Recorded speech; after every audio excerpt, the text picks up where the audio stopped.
success. For the television business, the two men served so enduringly. The changes were convulsive. Not only did fewer people watch the shows the two stars had headlined for 2 decades, but fewer and fewer people even watched a thing called television. The show that had been the centerpiece of their endlessly intersecting lives, NBC's Tonight Show, rolled on under its talented new star, Jimmy Fallon. But it had become surrounded by a flock of clone-like creatures arrayed across the late-night landscape. Almost all of them owed something to Letterman and Leno, not to mention Steve Allen, Jack Paar, Dick Cavett, Jon Stewart, and, of course, Johnny Carson.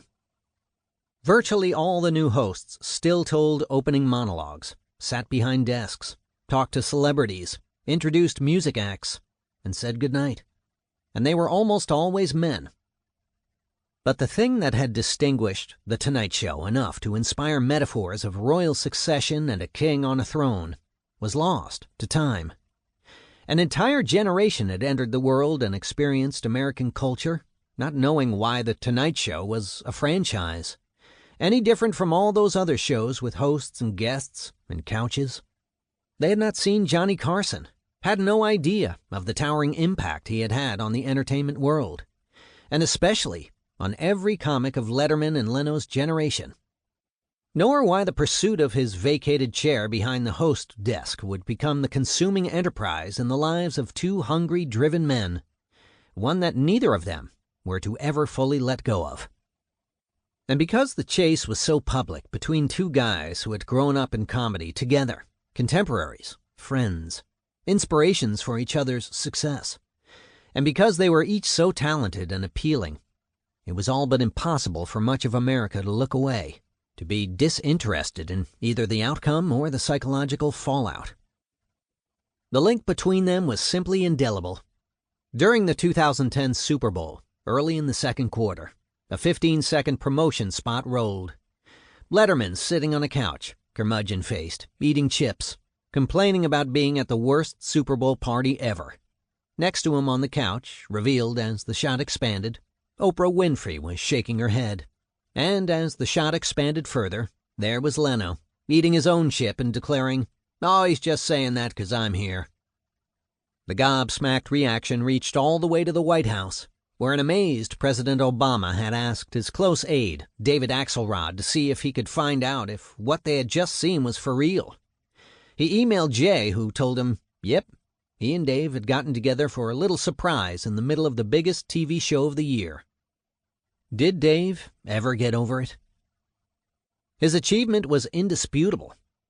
Before Letterman left NBC to set up shop at CBS in 1993, no late-night show had ever seriously challenged the supremacy of Tonight, let alone beat it, as Letterman did for his 2 opening years at CBS.